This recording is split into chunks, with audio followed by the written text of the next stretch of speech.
I am Ferdinand Marcos, and I am the President of the Republic of the Philippines. I stand today on behalf of 110 million Filipinos. Everyone, hello universe, it's me again. Shout out sa inyo mga bes, ha? Sa mga Marcos loyalists and supporters, mga OFW and Filipinos sa buong mundo. Ayan, shout out sa inyo. So yan guys, ha, mayroon tayong very good news for everybody. Ewan ko lang kung bad news sa iba, no? Nakikita nyo ito? Diba? Testing ito kung positibo ka ba or negatibo sa illegal na droga, mga kababayan. Nako. Sabi ko na nga ba sa inyo iba talaga si Pangulong Marcos Jr. Ang dami talagang lumalabas na baho or sumisingaw, no? Itong 2023 or 24 pala, diba?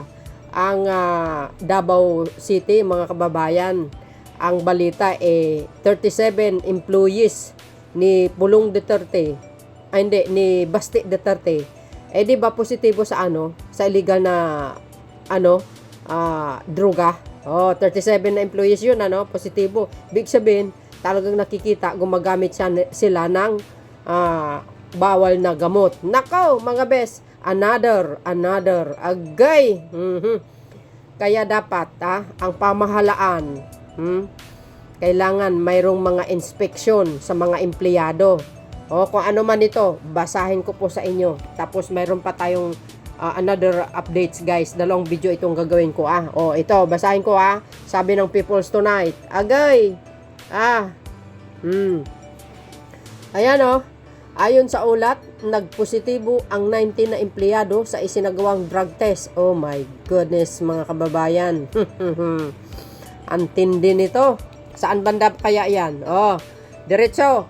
7 sa kanila ang mga job order employee at 3 ay mga empleyado sa ilalim ng contract of service. Oh my goodness.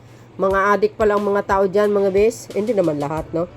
Nagpositibo rin ang 6 na security guard mula sa isang pribadong ahensya ng manpower na may kontrata sa kapital at 3 regular employee. Ay, mga adik kayo. Wala kayong silbi sa lipunan.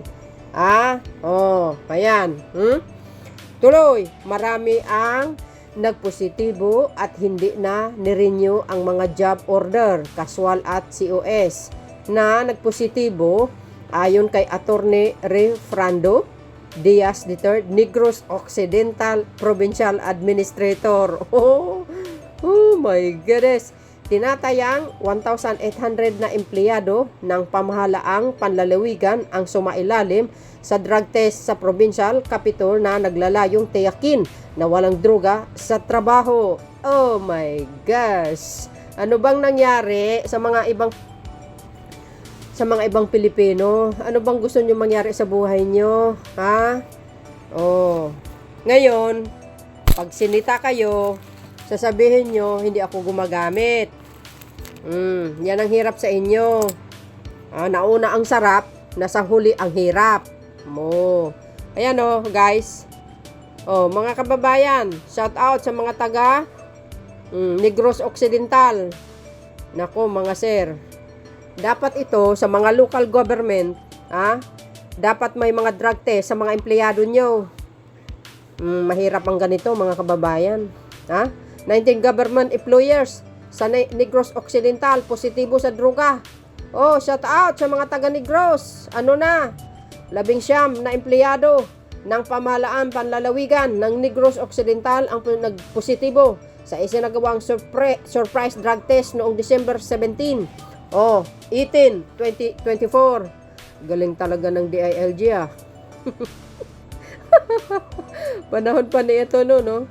Hindi, ito na si Secretary Remulla na pala ito ng DILG. Oy, sos, Mariosep kayo. Guys, ang kapalagayan nyo, mukha na yatang magiging drug addict ang bansang ito pag ipinabalik nyo yung isang protector ng drug lord. Itong mahirap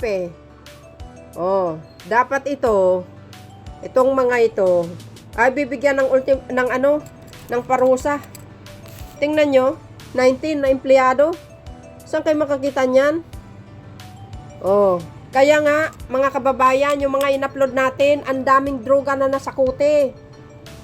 Dahil kung hindi gumalaw ang ating mga autoridad para sugpuin ang mga illegal na droga na pumapasok sa bansa, ito ang mangyayari. Yan ang sinasabi natin eh. Oh. Kaya magpasalamat tayo kay Pangulong Marcos Jr. Oh, 'di ba? Dahil maigpit ang kanyang pagbilin na kailangan sugpuin ang mga illegal na droga na pumapasok sa bansa, local man or international. Nako guys, yung susunod na video ko mamaya. Ay nako, matindi. Oh, yan oh. Oh. Nako. Ewan ko na lang sa mga tao na ito. Ewan ko ba, walang mga disiplina sa sarili. Kayo ang nilalagay nyo yung sarili nyo sa kapahamakan. Pinapahamak nyo ang sarili nyo. Pag sinisita kayo, sasabihin nyo wala kayong ginagawa. Ngayon, positibo, patay ka ngayon. Ikulong nyo na mga yan. Grabe kayo. Dapat pakantahin nyo kung saan galing yung mga droga na ginagamit nila, kung sino ang supplier nila. Grabe pala sa Mindanao. Palagay ko mga Chinese na drug lord ang supplier nito. Baka kilala ni Judas. So yun guys Oh, ito pa ang another updates ko. Okay? To, panoorin nyo. Nyo yan? Oh, kilala nyo yung building na yan mga bes? Oh, yan ang building ng GSIS. Bakit? Oh, ito.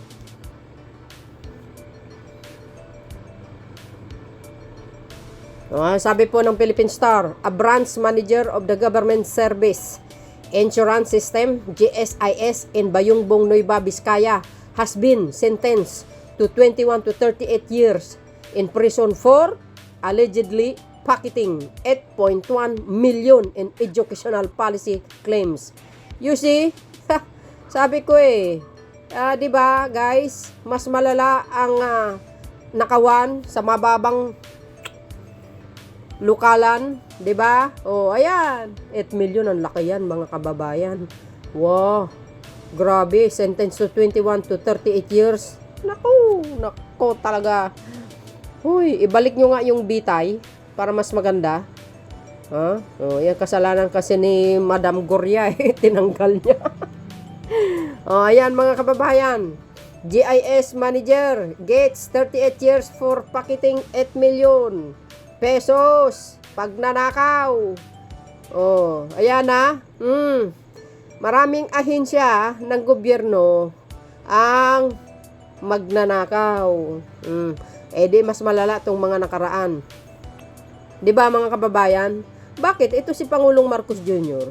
sa kanyang administrasyon, parang nahalata ko naglilinis siya. Naglilinis siya ng dumi sa mga nakaraan kung ganoon talaga, naglilinis siya, kudos at saludos sa Marcos administration. Sabi ko sa inyo basahin nyo ang galaw ni Pangulong Marcos Jr., mga kababayan. Tahimik lang, pero matinik kung gumalaw. Ang mga matatalinong tao, hindi man matalino, may kanya-kanyang diskarte sa buhay yan. Yan ang pakatandaan nyo. Kunyari, sasabihin niya lang. Katulad yung impeachment tungkol kay Sara Duterte. Sabi niya, against sa impeachment. Pero wag kayo. Kunwari lang sabihin niya yun. Para sabihin ng mga salot sa lipunan, ay, hindi pala rin pala sa papayag. Pero ang totoo, sang-ayon ng Pangulo. Ay nako, hindi natin kilala ang Pangulo. Matalino po yan. Kaya yung mga galaw niya, mahirap ispilingin, mga bes. Pero kung gumalaw, matinik yan. Magaling talaga siya mamuno. Magaling as in magaling. Taliwas sa mga sinasabi ng mga DDS na hindi daw magaling. Talaga lang. Ngayon nga sa under ng pamumuno niya. Ang dami po nga nasakutin mga local governments na officially. Sa totoo lang biro niyo yun. So yun mga kababayan, ang pinaka-latest updates ko sa inyo. Maraming salamat sa inyong watching. See you again on my next upload video. Bye and babush. God bless Philippines. Guys ang kapalagayan nyo? Ang daming magnanakaw